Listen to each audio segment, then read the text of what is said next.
Hi, welcome to another exciting episode of the Andre The Beast Crayton Show. Another exciting show, and let me tell you, another exciting guest. Today we're going to talk with a new word, flow, F-L-O-W. And the concept behind flow. Let me go a little bit deeper than this. Imagine being called a doctor, but not just a doctor, but a doctor of sick corporations or sick management, almost like that TV show where that guy, the restaurant bar saver, where he comes like, get rid of all this stuff, get rid of it. This young man has definitely taken the flow and empowering beast mindsets and organizations to say, look, this is where you need to go to create flow in your organization, in your life, and in your mindset. That's welcome to the show. Let me make sure I get this right. Dr. Kevin Gazzara. Did I get the last name right? Absolutely, Andre. Thank you so much. Wow, that's a first for me. You know that, right? Because everybody has such unique names that it's so hard to get the grammar correct. Yeah, Kevin works just fine for me. I'm pretty informal about that. And I have to tell you, I've never had the work that I've done compared to the bar rescue. Really? Yeah. Well, we're gonna sit here and tell them why it should be compared to the bar rescue. Before we get started, Kevin, tell the viewers a little bit about who you are. Well, let's see. I am born and raised in Philadelphia. Did all my undergraduate work in engineering and business, then went off and did an MBA, and ultimately did all my doctoral work and all my research in organizational leadership, and with a focus on flow, which obviously we're going to talk about today. I spent about 30 years in the corporate world. My last 18 years there, I spent at Intel. And the last 10, I managed Intel University and Intel's management and leadership development programs for the world. We used to do 2,500 managers and leaders in 10 different countries every year. And when I retired in 2008 to start my firm with two of my colleagues from Intel, Magna Leadership Solutions, we had just finished training our 40,000th manager. So I got pretty good at that. I had a lot of passion for it. But ultimately, I had a goal to retire at 50, which I was able to do. And then I really wanted to go and work with, smaller organizations, that didn't have $10 million budgets, right, and really help them develop their leaders so that they could be successful. And that's what we've been doing for almost 20 years. And every year has been better than the last. So I have no complaints whatsoever. When you retire at 52, and I usually tell people that most people who work for a company followed a set pattern that the company instilled for their success. Evidently, you saw a flaw where you was at to create flow. Am I correct on this, or am I just hypothetically speaking? No, you are right on the money. It was, I saw this pattern. I am very much of a systems thinker, and anyone that has ever studied systems thinking, and if the listeners haven't read the book, The Fifth Discipline by Peter Senge, where they talk about systems thinking, I highly recommend you to do that. But there were four of us at Intel that got trained by Peter and his organizations and certified to teach systems thinking. And it's really looking for patterns that aren't immediately visible to everyone else. Once you get trained in this, it's amazing what shows up. And And that's really what drove me to do the deeper dive into flow, because what I recognized is, there are I had a big staff of about 20 people at the time, all very, very similar backgrounds, behaviors, degrees, experience, and they were all doing similar kind of stuff, one of the people would say to me, boy, I love doing A, but I hate doing B. And then the other person would say, I love doing B, but I hate doing A. Next person would say, I love doing C, but I don't like A and B. And I'm thinking, these are all the same people, same backgrounds. Like, what the hell is this? And so when I was working on my doctoral program, you have to come up with a thesis proposal, for your dissertation.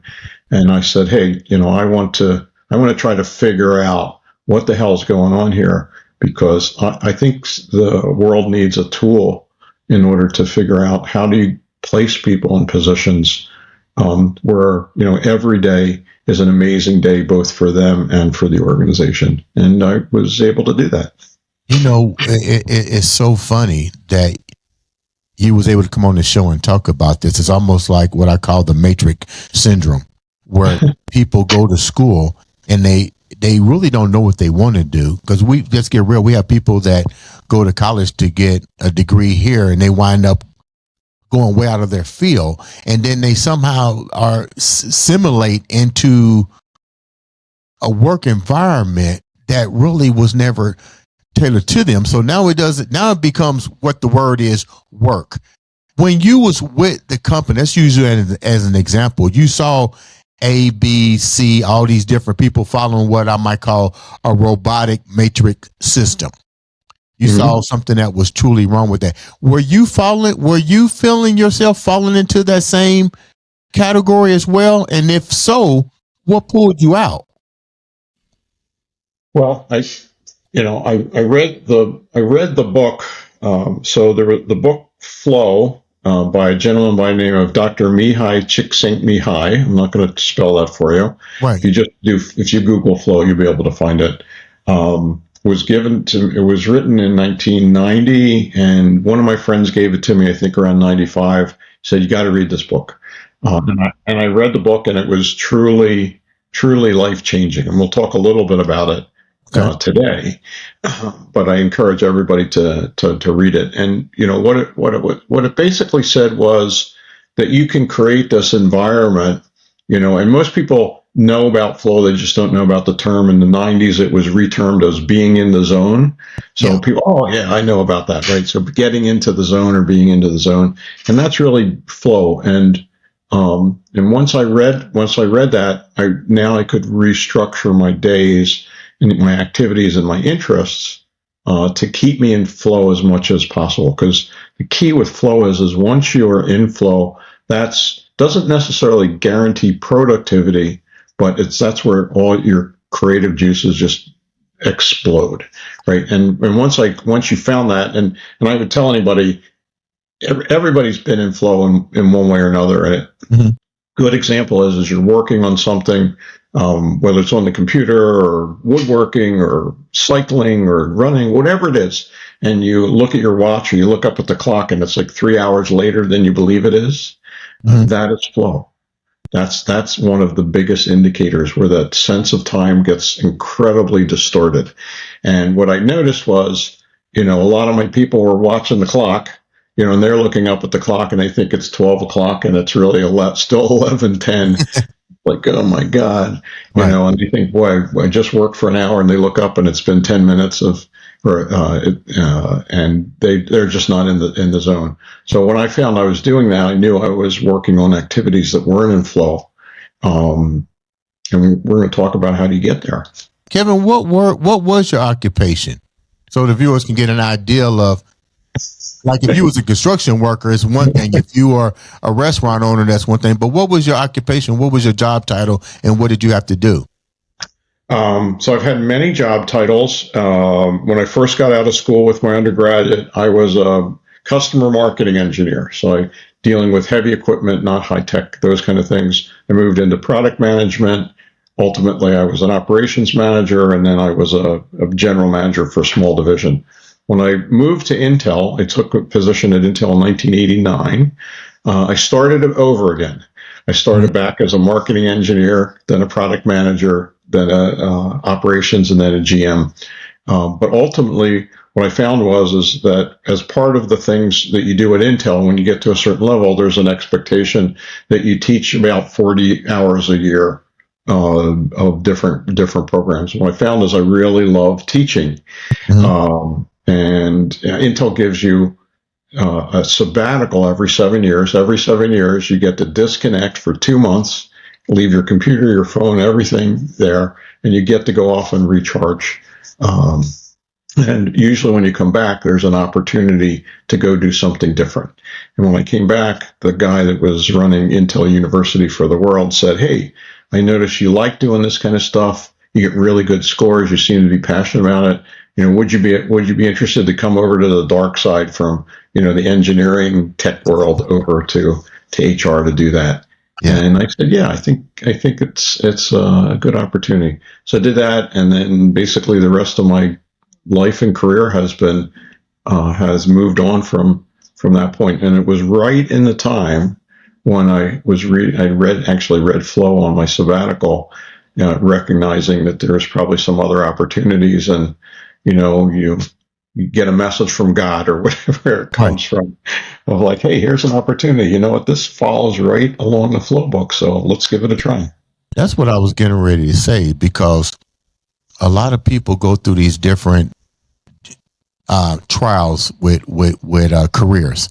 You seem to do that, but somehow or another, you went back to the same career again, and then found that one thing that was, let's call it what it is, it might have been out of the norm for you. So what do you think really gravitated you to that? Was it the fact that you was literally getting out of the flow where you were? Let me put it like this.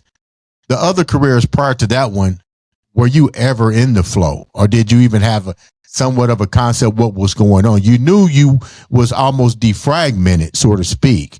That wasn't for you, because you went back there several times in some way, shape, form, or fashion. What's your take on that?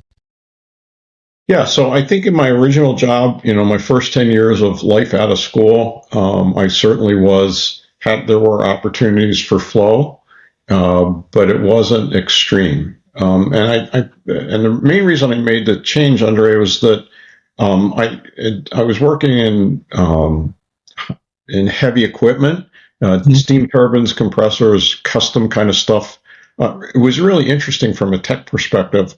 But during the 80s, when the personal computer came in play and video started to take hold, that I found that I loved doing video, producing video, writing videos, teaching using videos, and learning about the personal computer. And I was working in a very old line industry. And magically, what happened was Intel bought the digital video technology from RCA Labs and General Electric in 1988, and they needed someone that was had an MBA, engineering undergrad, had done video, had done new computers, and it was like they wrote this ad for me. So I'll tell you 1 minute crazy story. Go ahead. Is when I saw the ad, I had been working for a manager that was the worst micromanager. And I came home one day and said to my wife, after working for this guy for 9 months, I just can't deal anymore. And she says, "Okay, go find a job." So back then, you used to have to open up the newspaper. Right. I opened up the newspaper, and there's this ad for Intel. And I knew some people that were at Intel, and they basically said, "Great company, innovative." So Monday morning, I went to my secretary, used to call them secretaries back then, administrative assistant, said, "Book me on a flight to San Francisco the end of the week. Don't book an open, don't give me a return," because we had distributors in San Francisco. Right. So I flew out there, landed in San Francisco, picked up the phone, called the recruiter that was in Santa Clara, and said, "Hey, I'm here to interview for this product manager job." I said, "I know you're going to get 1,000 resumes for this. I am the right guy. And if you don't interview me, I'm going to come and sit in your lobby." So I think you was at Sure, right? I knew, like, I am the right person. So I went down, and he was good enough. And I still remember his name, Rick Braun. So Rick says, okay, 4 o'clock, you're on, meet me in the cafeteria. Right. So I drove down, worst interview of my life. Couldn't have gone worse because he had only hired chip designers. So he Right. never hired for this position. And, I left that and I felt really dejected. Like, oh, this was a mistake. Right. But what he did do is he picked up the phone and he called the general manager in Princeton. It's like, there's a guy that lives there, but he flew here because I was living right outside of Princeton at the time. Right. I didn't pay for him. He was all frantic because, like, they thought Right. I might have paid for me. And he read me the resume and all the stuff. And apparently the general manager reinbounced, like, yeah, of course, that's the guy we want. He's got everything in the ad. Have you read the ad? Right. So I, fortunately, they called me back and said, hey, come into Princeton and interview here. And I interviewed. And I think eventually they just gave me a position because so they could get work done and me stop bothering them. When you look back at this, because I'm taking the viewers down a breadcrumb here. Okay. You had a one-way ticket with a no return stamped on it. Right. To show you the power of that beast mindset that you had. You wasn't cool with where it was at because you didn't get along with the boss there, the Right. micromanager. You knew you didn't want to be micromanaged. You wanted to, what's the word I want to use here? Well, I wanted to let my creative ideas Right. Explode, Right. to expand. What do you think went wrong because you said, damn, I screwed that up. I know I screwed it up. Were you in the land of overconfidence? No, I didn't really think that I screwed it up. What I recognized is the recruiter had only hired, they were looking for a product manager. Right. And this guy had only hired people that did chip design, like completely unrelated, because when Intel bought the digital video technology from RCA, this was completely new to them. They had never been in this space before. Right. So they just used one of the normal recruiters that does all the other hiring for the chip designers to, like, well, you're a recruiter, just interview him. So he only knew how to ask questions about chip design. Now, fortunately, in my undergraduate work, I had done digital video design and so forth. So I knew enough about it, but I had spent 10 years in a non high tech industry. So Right. so he couldn't get by that perspective. So when you wind up getting a position, did you still see the same things that you saw at the other job? The flow. There was no flow. Did you still see the matrix type environment there? Even though that's what you wanted to do, let's get real. If you're not continent, if you're not conscious of what's going on, you evolved in your way of thinking. You know what I mean? But now you're in a new environment. Did you see some of the same setups, or let me not call it setup? Did you see the same type of environmental habits being performed where you was at, even though it was a new job? No, right. And I think the big difference was, particularly in the 80s, 70s, 80s, and 90s, being fortunate to be in the Silicon Valley world, right, of high tech. Everything was moving so quickly the average age, I think, was about 26 at the time. Mm-hmm. The company I left, I think the average age was about 66. So I was the new guy. I was the new guy there. So moving into an environment that was closer to my age, where I wasn't the young guy, was very, very creative and aggressive. So I didn't see, Intel's a very innovative company, wonderful company to work for. I got so much great experience. I have no regrets whatsoever, but I didn't see what I saw in an old industrial. I mean, the company I worked for was 100 years old. Right. They've been in business 100 years. They're very successful, but it was very much a command and control kind of environment. Most of the managements were like Navy captains, right? So very militaristic environment. And what I found that the people at Intel was best and the brightest, but they came from a very different different perspectives. How did you wind up? What was the final straw that made you decide to create your own system, the flow system? So I did not create the flow system. What I did do was the flow system was actually created by Dr. Mihai Csikszentmihalyi. Okay. Just a wonderful, wonderful gentleman. He passed away last year, so we big loss to the world, but he did a lot of amazing work, and I was fortunate enough to have him as an advisor for the doctoral work that I had done. But my hypothesis, Andre, was that, looking at all these challenged individuals that I had that were working for me, and people I was working with also in other organizations, what I recognized was the system I wanted to create. I wanted to see if I could enhance or replicate flow with a new model. And that's what Dr. Mihai had worked with me on. But here's my hypothesis, was that there are three types of tasks we all do. There's some good research on this that was done by a gentleman by the name of William Daniels. What Bill had done was, he said, we do routine tasks, we do troubleshooting tasks, and we do project tasks. And everything that we do would fall into those three categories. And my hypothesis that I had proposed for the dissertation was that each one of us there's 496 discrete mixtures of that, right? And we each have one of those. And if I can determine what your mixture is, I'll give you mine on a high level.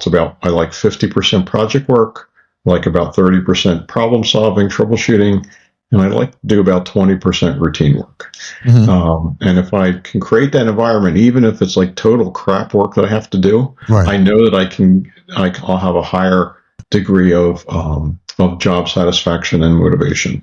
And what we found is the system works very well with flow, but it didn't create a new variable for flow. But the two work together. So if I can get the right kind of tasks, the right mixture, and you can go into flow. And flow, from a very simple perspective, is when you have the right level of challenge and the right level of skill, then you get into flow. If the challenge is too high, you get into anxiety. And if the challenge is too low, you go into boredom. And the key is to find that fine line between the two, so that you can develop flow, because that's where the creativity happens. And you know what? That creates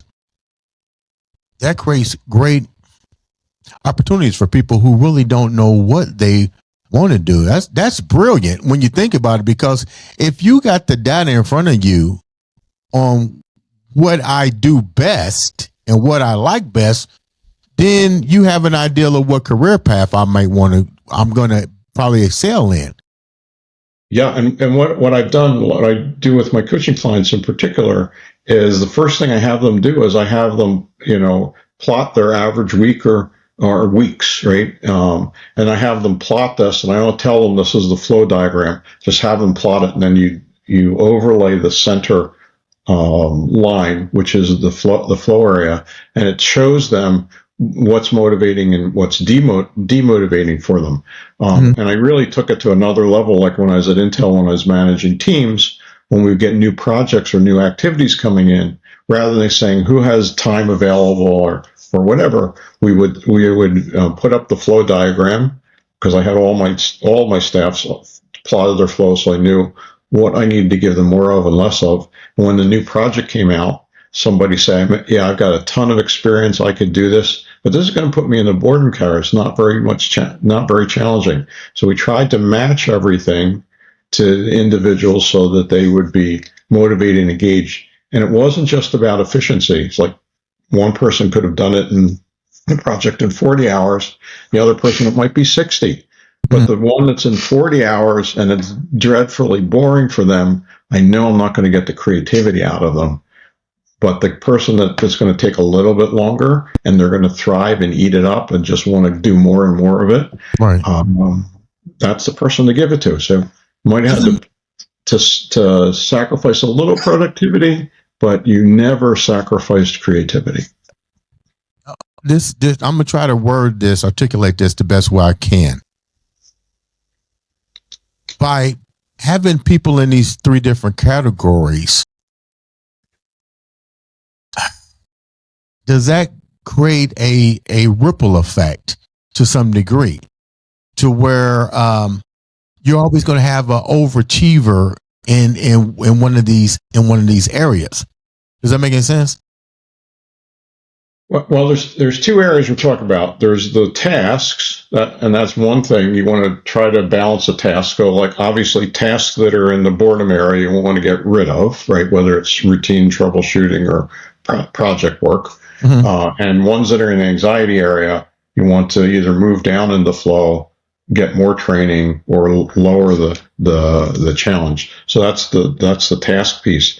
But in the four categories, sorry, in the categories of anxiety, flow, and boredom, which I think is the one you're mentioning. Mm-hmm. Yes, the key is once you know where you are, and as a manager, once I know where I'm going to put a person, it mm-hmm. completely changes how I grow and develop and how I produce for the company. Super easy.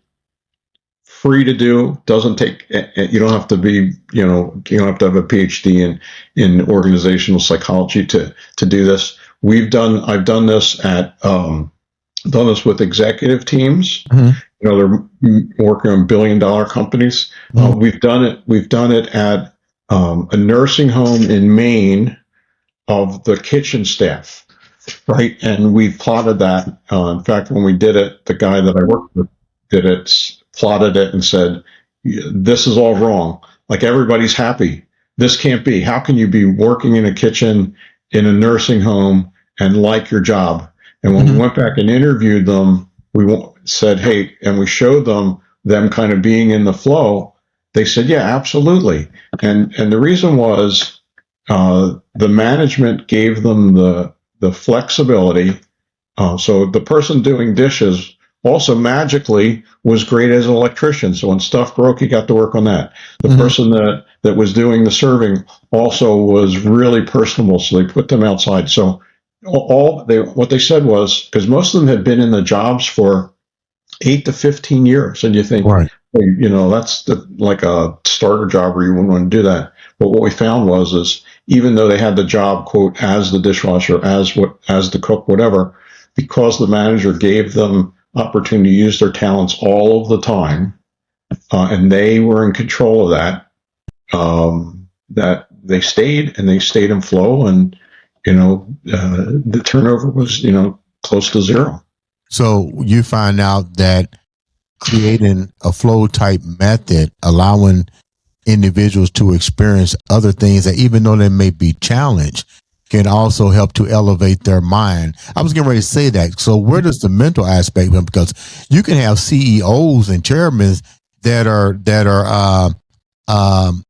non-verbal, non-confrontational. They're in their zone, and their flow may be, I just want to do this. But their job title is you a CEO. Right. You have to go to board meetings. You know what I mean? How do you incorporate the psychological aspect into this? Well, we do everything in a team environment. So when we recognize that, because not everybody's good at everything, and there's very few people that are good at everything. What we want to do is you want to amplify your strengths. You want to get your weaknesses to a baseline, but we don't want you to spend if you're like terrible negotiator, right? We want to get you to where you can have a reasonable conversation negotiation, but we're not going to get you so you're the best negotiator in the world. Right. We want you to partner with people, right? So what you do is you set up this team environment. So in a CEO situation, because we work with that a lot, mm-hmm. What are the kind of things you're going to experience? Negotiations, conflict, project management. I mean, there's like a dozen things that CEOs have to deal with, budgeting, kind of so forth. Is we need to identify who the experts are there, who those topics get into flow with, mm-hmm. right? And when it comes up, you need to take a servant leadership approach rather than an authoritarian leader approach, and say, hey, guess what? Joe is the best at this. He's going to address this question. Lisa's the best at this. She's going to address this question. And really act, and the CEO act as more of a facilitator, more so than a controller of everything. Doesn't mean they still don't maintain control of it, but they're really leveraging. So the people that are doing the stuff that's in their flow, Right. they are passionate about it. They're creative about it. They do it naturally. Right.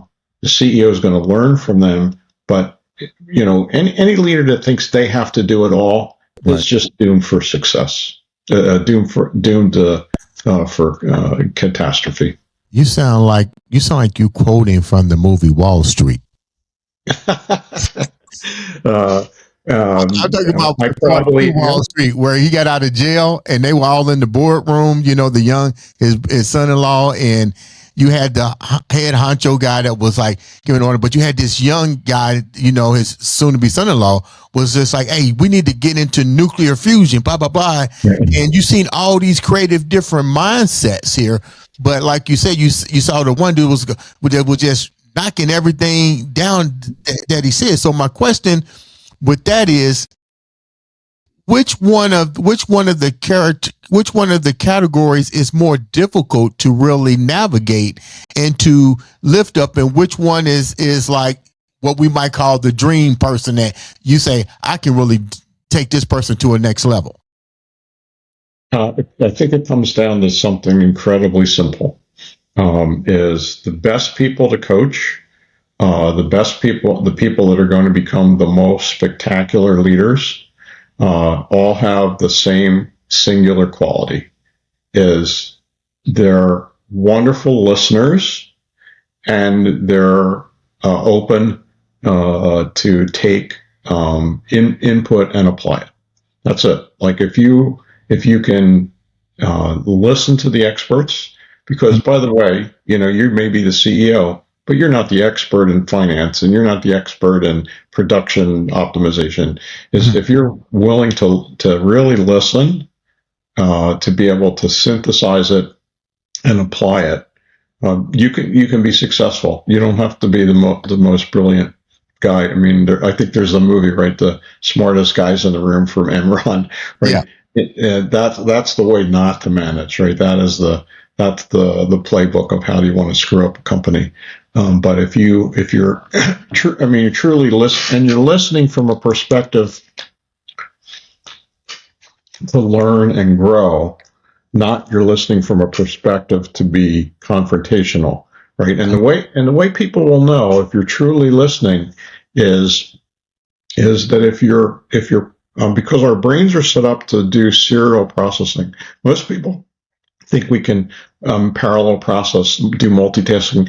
Our brains can't do that, right? We're just not wired for that. But if you have someone, and you can test this on yourself, if you're listening for understanding, you're not processing a response. And what I found is a lot of the CEOs or the executives have the biggest problem is that as they're listening to me or someone else trying to develop we're working on some type of behavior or skill, if they're processing how I'm going to respond to that, then they've stopped listening, right? So you can usually catch them, or if you watch their eyes, they usually will lift their eyes up or move in one direction or another. You know that they're off thinking about, like, well, Kevin's saying this, and I don't agree with that, and I should be like, and you have to they're in the creative side, a mindset. Yeah, and we want them to be in the creative side, but we also want them to be in the listening mode, so that they can absorb it, right, rather than thinking they know it all. Is there a difference in delivering this technology to men and women? Is there a difference? There is not. We found when I did all my doctoral research was there was no difference whatsoever with the scores of men or women. There was no difference with your scores with regard to education, right? Like I said, we did it in a nursing home to a CEO level, right? That this applies to all of them. Women and men can both be equally as successful in the roles, and it's much more with regard to personality than gender. Wow. Why is this method not incorporated into a larger sector? Because let's get real. I probably interviewed so many people, and even as a fitness trainer, the number one thing I hear from people is I hate my job. I say, well, why are you there? Money. Yeah. And another reason is fear. They're afraid to, and these are some powerful people that I run into, and I'm like, you afraid to step out of something you don't like just to get a check? And I say, well, what if the company closed? I said, what if the company closed that you work for today? How would you navigate? And you know what they would tell me? I don't know. Right. Yeah. And I do a lot of coaching with people that have been downsized, right-sized, whatever you want to call them, unemployed, laid off. And most of them they don't have a plan, right? Because the pain of staying where they are hasn't exceeded the pain of change, right? And go deeper with that. Go deeper with that, Kevin, because that sounded so good. Well, I'm going to use my example with my first general manager, boss that I had. That I remember the Friday I came home and told my wife, that I don't care what the pain is for me to change, whether it's money, whether it's position, whether it's and Intel was. I mean, I was a senior marketing sales manager. And I went back at Intel. I went back to being an individual contributor, customer marketing engineer, right back to the same position I started in the other company, different industry.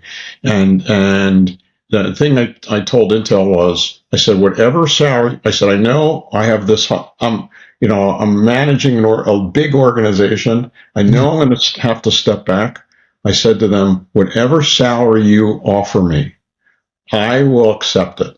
I don't care if it's half the salary, a third of the salary, it doesn't matter. Like this is my passion. This is where I want to go. And when my offer letter came in February, I opened it up and they offered me 8% more than I was making. Wow. I called the manager and I said, hey, Dave, I think there's a mistake here. Like you're offering me a senior management position level salary, not an entry level. And he says, no, the Intel philosophy is we're going to hire you for what we think you're going to be able to do, not for where we're bringing you in. He said, wow. But there's going to be a lot of pressure for you to get there, just so you understand. And that's when I knew I was working for a great company.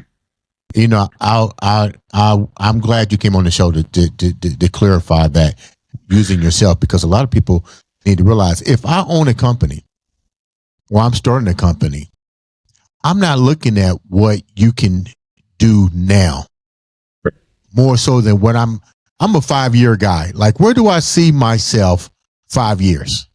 Because I know I'm going to have bumps and stuff.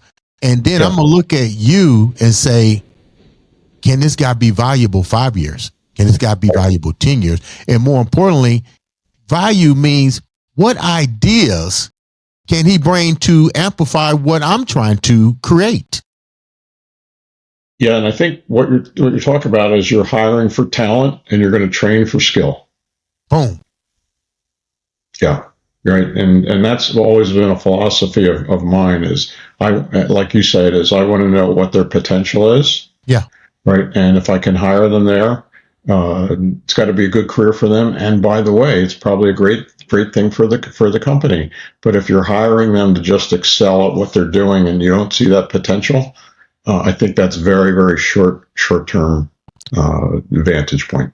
Let's just, before you wrap up, let's go deeper than this. Let's talk about the economy here. Let's talk about the workforce.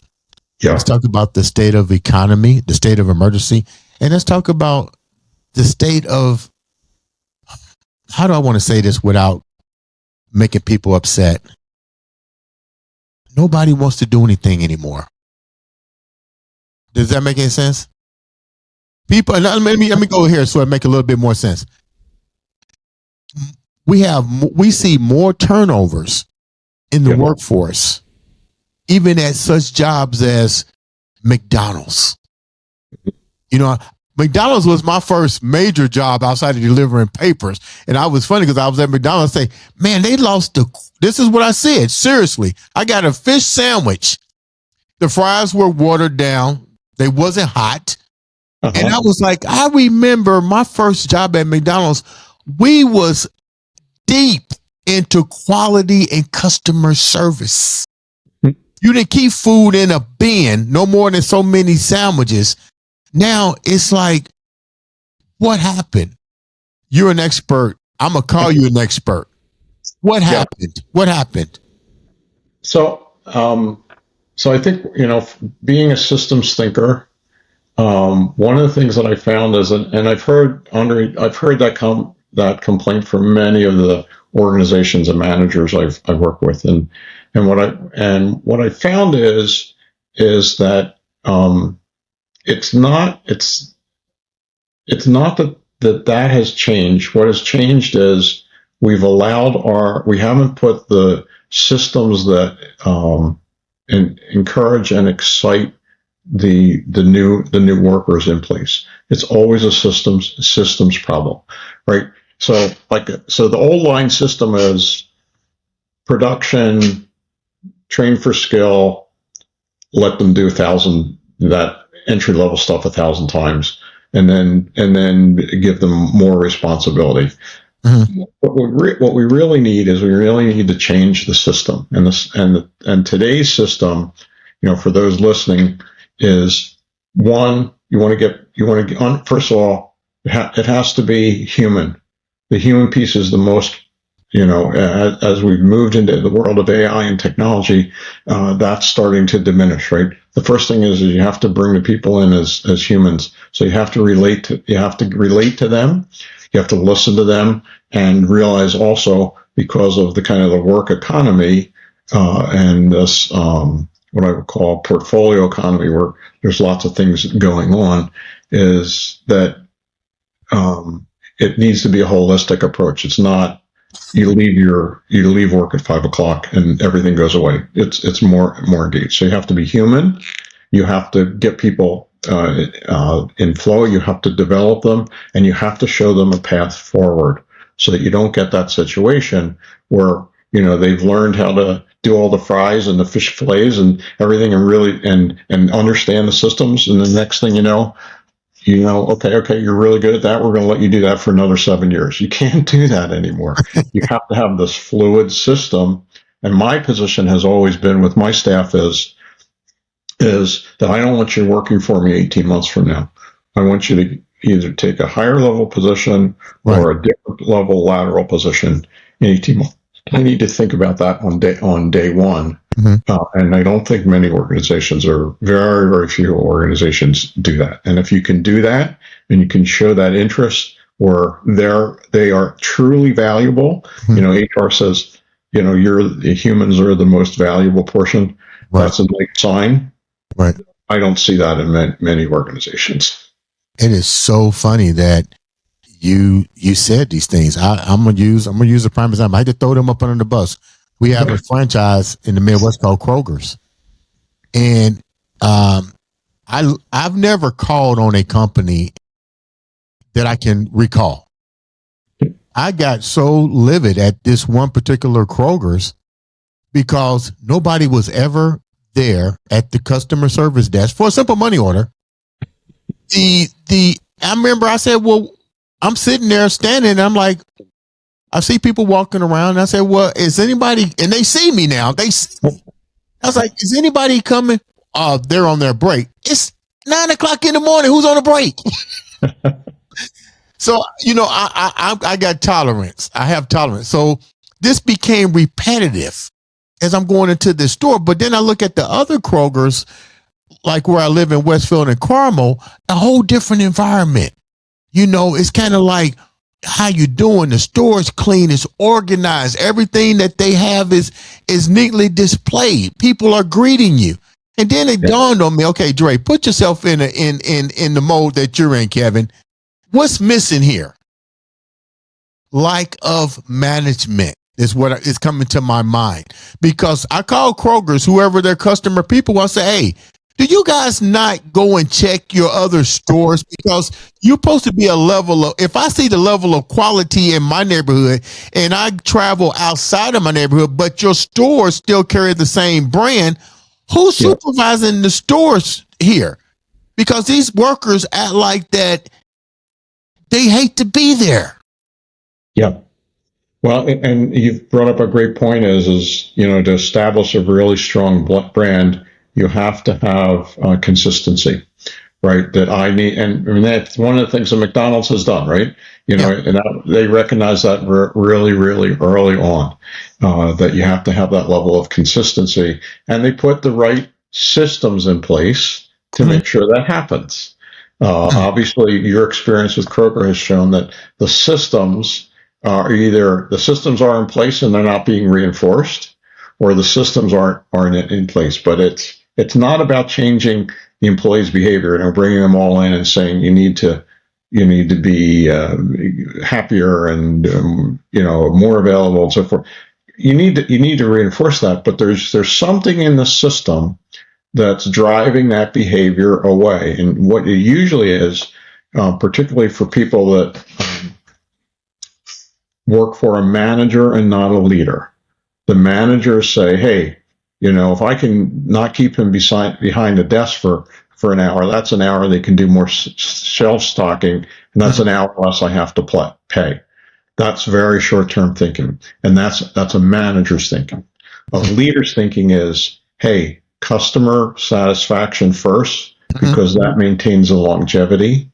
And by the way, short-term, I may take a hit. My margins might not be as good as the other store, but guess what? I'm going to continue to grow. And if you did customer satisfaction scores, Kroger, the first Kroger store you talked about, is going to come in at 8 to 10, and they're going to come in at 5 to 6. That's the other portion of the system. You have to have the quality piece of the system in addition to the quantity piece. And too often, particularly in the world of venture capital, we used to call them vulture capitalists. Right. In that world, it's just numbers, and it's not humans, and it's not longevity. And the things, the stuff that I invest in are the people that are taking the long term. I'm okay for them to take short term hits, right? But I want to know that they're growing in a bigger way. Now, before we wrap up, your organization and your methods you now incorporated them into helping smaller companies develop, almost like I just said, the restaurant bar. Yeah. But only your picture is a lot longer. You're trying to keep them in business for a lot longer and believing in themselves. What type of companies would be best suited for you? Thanks for the question. We work with all different size companies. We primarily work with smaller to medium sized companies. It seems to be 300 to 1,500 people seem to be a sweet spot for us. But we also work with companies. We have several companies that have over 100,000 people. The difference is it's usually a department. Like we work with a purchasing department or supply chain department or whatever that's having challenges. A department of 100 people or 200 people, whatever. But we work with larger corporations, but not at a global level. We don't do the big global stuff. That's just too much overhead. Trying to change. We're not going to change 100,000 person organizations. So smaller organizations, people that want to take the long-term view, particularly most of the time we get called in is when the pain of change is less painful than the current pain, and it's usually when you have the turnover is really high. Yeah, that they can't get enough people, they can't keep enough people, they can't get them productive, they can't get them creative, and usually what happens is the companies wait a little bit too long, Yeah. So it's a little bit more difficult, but that's usually a good lagging indicator that there's a problem. We love to work with those companies because Right. we can help make them profitable and engaging. And many of the organizations we work on where they've had 20, 30, 40% turnover, we've been able to get it down into single digits. We even have one a big success story that we got it to zero. I'm not going to guarantee to zero, but it's if you have that kind of turnover and you're Right. spending all your time on hiring and rehiring and Right. retraining, oh man, you are wasting a lot of money. Wow. And I encourage people to reach out to you. This is a system that, to me, I'm going to call it what it is. It's a beast-minded system for success. And any entrepreneur that wants to be successful, he or she doesn't want to become an entrepreneur to fall. I would call this the first line in opening your doors, evaluating your employees, putting a beast-minded system together. That way you already ahead of the game instead of being like on the bar thing and wait till the rats and the roaches and all that stuff come tumbling in. Kevin, how can the viewers reach out to you to get more about your company? And then number two, is this a universal service? Like it's not just US based. You cover everybody, correct? We've done these programs all around the world. Yeah, and we did one recently in Shanghai and Tokyo and Amsterdam, Bulgaria. Done them all around the U.S., Canada, and Mexico. Those kind of So Wow. it goes beyond culture. So, but Andre, one of the things I do want to do, because I know we're getting close on the time, is I want to give the listeners a gift. Give it to them. Yeah. So if you'd like to know kind of what your ideal balance is, I've created a link for you. And if you wanted to figure out, so what would be an ideal job of how the kind of jobs I should be looking for with regard to project routine and troubleshooting. Right. If you go to Magna Leader, MAGNA leader.co.com / and in all caps, GIFT. You'll be able to take the assessment, which we usually charge for. You'll be able to take it for free as my gift. Wow. Thank you so much. Man, did you guys hear that? That's one thing about this platform, the I Am Beast and Andre The Beast Crayton Show. We provide resources, education, and not just that beast mindset. I want you guys to click on that because that's a tool that that's like a gold mine. I would love to know what my scores is, especially college kids. Yes. And high school kids that's trying to figure out what to get into. Now he's giving you a resource at no cost. That's great. And if you're looking for a job, knowing those percentages ahead of time allow you to interview the interviewer. Right. So if you have a high project need, you can ask some questions about, tell me what a normal day looks like. And it's like, okay, well, you have to, there's about 3 hours of putting this data in and 4 hours of putting this data in. Right. And if you hear like it's 80% routine work, even though it may be a good job financially, ultimately you're going to be bored to death. Yeah. And you're going to be looking for something else. So let it help you interview the interviewer. Wow, Kevin, thanks so much. How can the viewers reach out to you? Is there a phone number, website? Yeah. So if anyone wants to talk to me, Kevin at magnaleadership.com, MAGNA, magnaleadership.com. You can get a hold of me. That's probably the best way. Okay. You can go to our website at magnaleadership.com. Probably the best way. The thing I will promise anyone that connects with me, if you want to have a discussion about this, you'll get absolutely no sales pitch. I don't do sales pitches. I'm not going to try to sell you to buy our coaching or consulting. If I can help you, fantastic. Right? I can usually give you a couple really good ideas to help get you over that hump. And if you want to work after that, great, we can have a discussion, but most of 90% of our stuff all comes from referrals. Right. If I can be helpful, that's that's kind of my purpose in life is to just help others. Kevin, thank you so much for taking time out to share your resource, your knowledge, and your beautiful story of resilience, that beast mindset. Ladies and gentlemen, make sure you subscribe, click follow. Make sure you share this information with somebody, because sometimes it takes one click of a button to make a difference in your life or somebody else's. This has been another exciting episode of the Andre the Beast Crayton Show.